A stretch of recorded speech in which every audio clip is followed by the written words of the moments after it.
नमस्ते बच्चों। तो हम अब कविता के अगले अंश की ओर चलते हैं और उसकी व्याख्या को समझते हैं। सर्वप्रथम कविता पढ़ते हैं।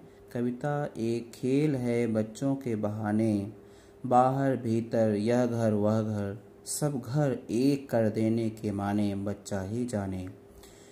इस कविता में कुंवर नारायण जी ने कविता की तुलना बच्चों से की है, छोटे छोटे बच्चों से की है कि जिस प्रकार से छोटे बच्चे के अंदर किसी प्रकार का भेदभाव नहीं होता, उसी प्रकार से कविता के अंदर भी कोई भेदभाव नहीं होता है। कविता एक खेल है बच्चों के बहाने। कविता को बच्चों के खेल के समान मानता है। जिस प्रकार बच्चे कहीं भी किसी भी तरीके से खेलने लग जाते हैं, उसी प्रकार कवि के लिए कविता शब्दों की क्रीड़ा है। यह बच्चों के खेल की तरह कहीं भी कभी भी तथा किसी भी स्थान पर प्रकट हो जाती है।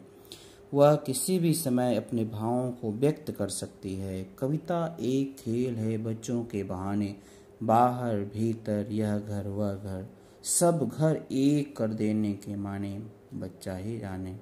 कवि कहता है कि कविता जिस प्रकार बच्चे कहीं भी खेलते रहते हैं, घर के बाहर घर के भीतर, एक घर से दूसरे घर, दूसरे घर से तीसरे घर, ठीक उसी प्रकार से सब घर एक कर देने के मतलब सब घर को वे एक समझते हैं और इस बात को बच्चा ही जानता है। उसके अंदर कोई भेदभाव नहीं होता है। ठीक उसी प्रकार से कविता भी निष्पक्ष होकर के और निर्भेद होकर के, भेद रहित होकर के कहीं भी किसी भी स्थान पर प्रकट हो सकती है। कविता ऐसे स्वरों को प्रकट करती है जो कि सर्वमानस के लिए, सर्वसाधारण के लिए, जनसाधारण के लिए लोक कल्याणकारी हो सकती है। वह किसी भी समय अपने भावों को व्यक्त कर सकती है। बच्चों के लिए सभी घर एक समान होते हैं। वे खेलने के समय अपने पराये में भेद नहीं करते। इसी तरह कवि अपने शब्दों से आंतरिक व बाहरी संसार के मनोभावों को रूप प्रदान करते हैं।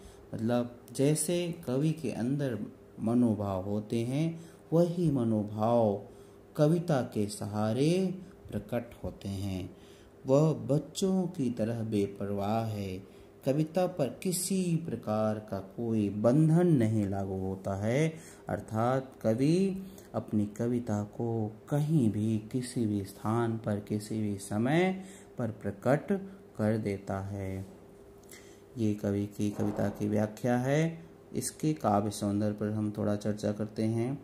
जैसे कि रस शांत है, छंद हमेशा इसमें छंद बदल जाते हैं या वही भी आते हैं, तो नहीं, छंद तो वही रहता है, अलंकार बदल जाते हैं। छंद मुक्तक है या मुक्त छंद है। अलंकार में देखिए अनुप्रास अलंकार हर बार आया है, इसमें भी अनुप्रास अलंकार है और मानवीकरण है। पूरी कविता में मानवीकरण अलंकार है। साथ ही इसकी भाषा सहज खड़ी बोली है और मुक्तक शैली है, और ये भाषा सहज खड़ी बोली के साथ साथ भावानुकूल भी है। तो ये इसका काव्य सौंदर्य है।